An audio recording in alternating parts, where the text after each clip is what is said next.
Hello, this is Indian Polity series presented by me Rahul Das, and this is part two of the lecture on historical background of Indian Constitution. In the first part, we have already covered. Wait a second. Yeah. So in the first part, we have already covered the Regulating Act of 1773 and the Bits India Act of 1784. In this part, we are going to cover Charter Act of 1833 and Charter Act of 1853, and in this way, we will complete the acts under company rule. So let us start.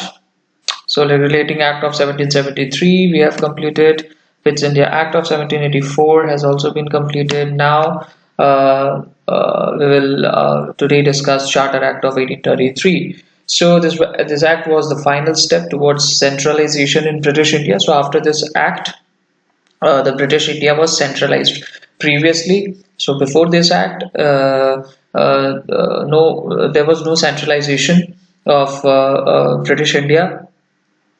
It means that British India was controlled through decentralization. But after this Charter Act of 1833, centralization of British India took take place. So now, what are the features of the Act? It made the Governor General of Bengal as the Governor General of India and vested in him all civil and military powers. So, Governor General of Bengal was made the Governor General of India, and all the civil and military powers were vested under him. Thus, the Act created for the first time a government of India having authority over the entire territorial area possessed by the British in India. And Lord William Bentinck was the first Governor General of India, and he was also the first. So, who was the first Governor General of Bengal?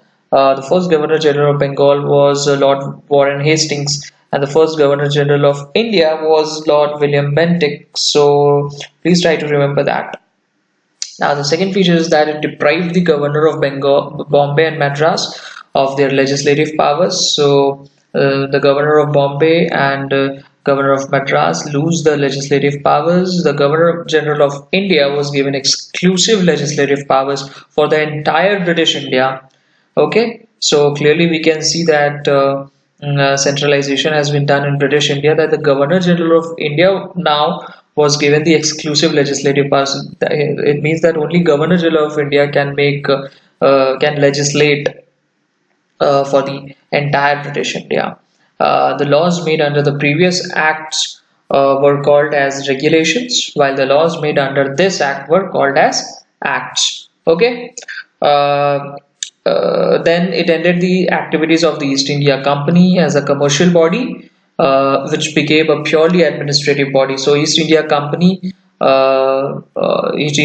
became a purely administrative body, and its activities as a commercial body ended. Now, it provided that the company's territories in India were held by it in trust for His Majesty, his heirs, and successors. So now the company's territories in India were to be held by it in trust for His Majesty, that is the monarch, his heirs, and successors. The Charter Act of 1833 attempted to introduce a system of open competition for selection of civil servants and stated that the Indians should not be debarred from holding any place, office, and employment under the company. However, this provision was negated after opposition from the Court of Director. So, this Charter Act of 1833 tried to introduce a system of open competition, that is civil services, and it also stated that Indians should also be allowed to hold any place or office or employment under the company, but this attempt was, or this provision was negated after the Court of Directors opposed against it. So this was the Charter Act of 1833, quite an important act because this was the final step towards centralization in British India. Now coming to our next act, which is another Charter Act, and this time the Charter Act of 1853. So this was the last of the series of Charter Acts passed by the British Parliament between 1793 and 1853. So this was the last Charter Act, 1853. Now, what are some of the features of the Act? It separated for the first time the legislative and executive functions of the Governor General's Council. So, earlier, Governor General Council was responsible for both legislative as well as executive functions, but now the legislative and executive functions of Governor General's councils were separated.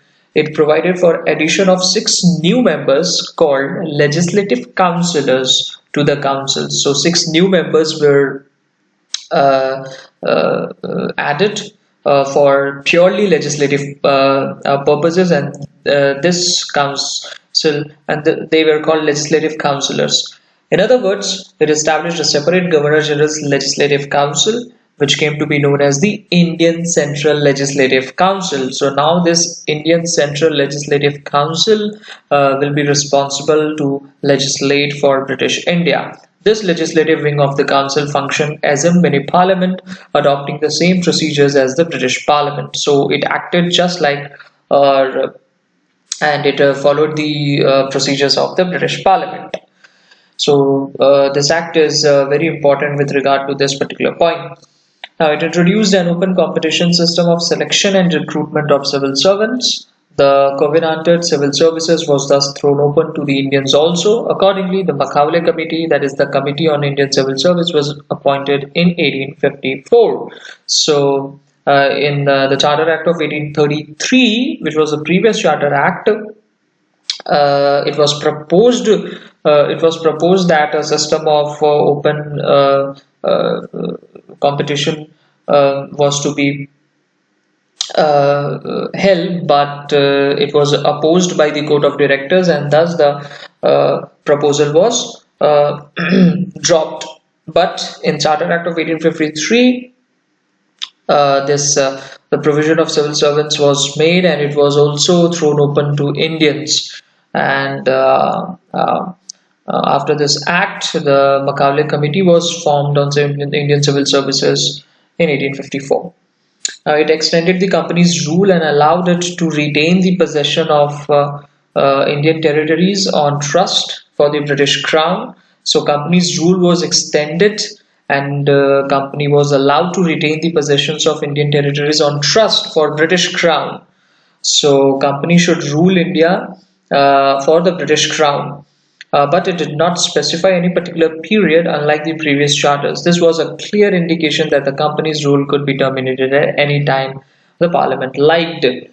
So, indirectly the control of the administration of India was under the British Parliament, because company's rule could be terminated at any time by the Parliament.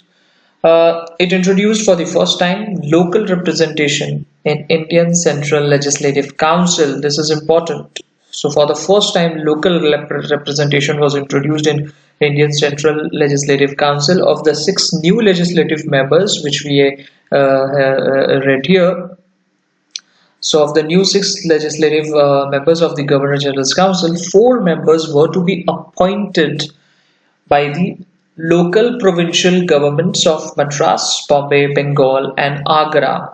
So, out of six new legislative members, that is, legislative councillors, four members were to be appointed by local provincial governments of Madras, Bombay, Bengal, and Agra. And in this way, local representation in Indian Legislative Council was introduced for the first time.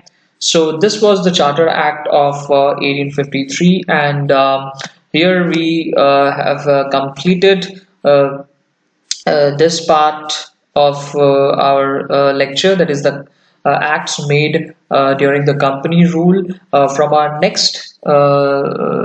my next lecture, I will try to cover these acts, that is the acts which were made under the crown rule.